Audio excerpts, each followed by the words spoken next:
Hola, ¿cómo estás? Dentro de los mecanismos para consolidar los postulados de una democracia es fundamental la protección y la garantía de las personas. Ya sea individual o colectivamente, defender los derechos humanos consiste en llevar a cabo cualquier labor o acción tendiente al reconocimiento de los mismos, y la esfera jurídica en materia penal es uno de ellos. Yo soy Miguel Ángel Cárdenas, bienvenido a Cárdenas Libre.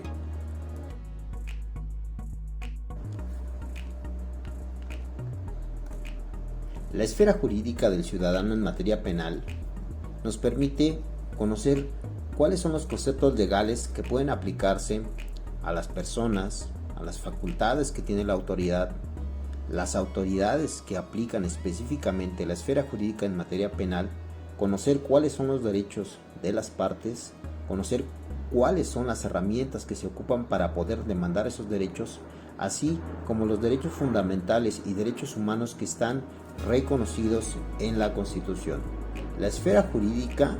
atiende esencialmente al ámbito de competencia en materia penal, en materia civil, en materia mercantil, en materia laboral. Cada una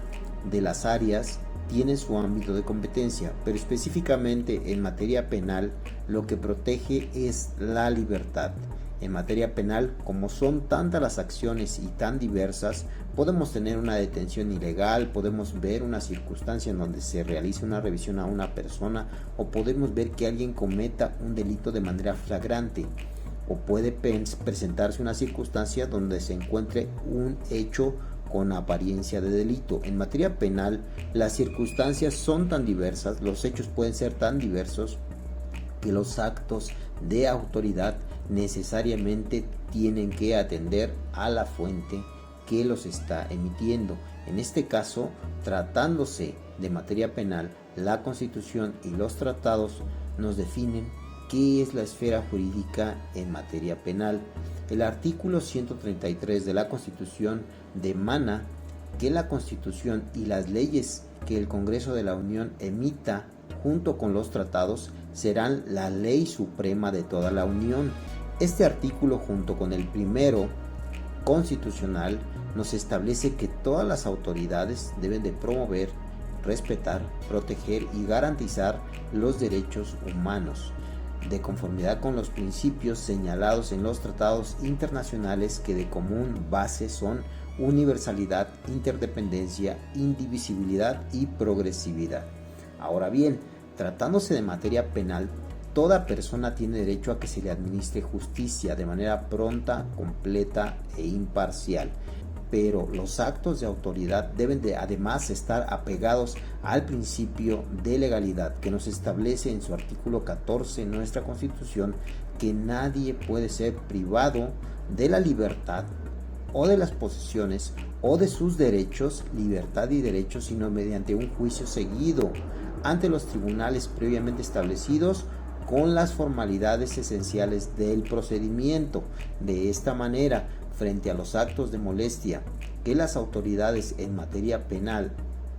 deben de prever, es el artículo 16 el que nos establece que nadie puede ser molestado en su persona sin que una autoridad funde y motive la causa legal del procedimiento.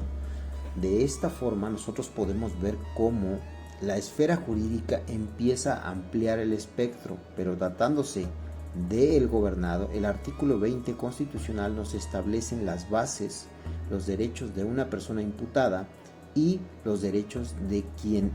le han cometido un delito, es decir, de la víctima. El artículo 20 constitucional establece las bases del sistema acusatorio, pero además las bases de lo que es el sistema adversarial, que en esencia la esfera jurídica lo que busca y lo que persigue es proteger al inocente, a cualquier persona que no se le haya decretado una sentencia de carácter firme, se le tiene que considerar como inocente, y junto con la protección de inocencia viene la presunción de inocencia. Asimismo, que el delito no quede impune, que no exista impunidad ante el hecho, que la víctima se le repare el daño, causado, y de manera trascendental que se esclarezcan los hechos. Esta sería la esfera jurídica que atraviesa todo el sistema de derechos, en donde podemos ver que existen filtros a las facultades de la competencia que tiene cada autoridad. El artículo 19 nos establece que ninguna detención podrá exceder el plazo de 72 horas. Ninguna detención ante autoridad judicial, es decir, ya estaríamos ante un órgano de control, ante un órgano jurisdiccional. En cambio, el artículo 16 en su párrafo quinto nos establece que cualquier persona puede detener a una persona, pero esta a su vez inmediatamente ponerla sin demora ante la autoridad más cercana, y esta a su vez ante el Ministerio Público. En esta circunstancia, tratándose de un delito flagrante, la facultad exclusiva para investigar los delitos sería el artículo 21 constitucional, en donde establece que la persecución de los delitos es exclusiva del Ministerio Público y la Policía Judicial, en tanto la imposición de penas es exclusiva de la autoridad judicial. La esfera jurídica, ¿qué es entonces? La esfera jurídica viene a ser una esfera visible que se manifiesta en el mundo objetivo, representando de manera interna y externa el concepto jurídico que es aplicable. En este caso, las garantías individuales,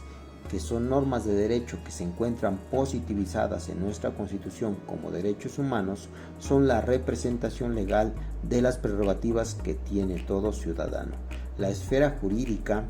nos debe de garantizar que la protección de inocencia sea uno de sus elementos más importantes, que el debido proceso sea otro de sus elementos, junto con el principio de legalidad de los actos de autoridad que estén debidamente fundados y motivados, pero sobre todo en el trato digno. De esta manera, la cultura de legalidad debe de ser o constituir el faro orientador que debe de tomar en consideración todo postulante en aras de conocer los principios, los derechos y las facultades a las que está obligada la autoridad por el respeto a los derechos fundamentales. Si te gustó el video, déjanos tus comentarios,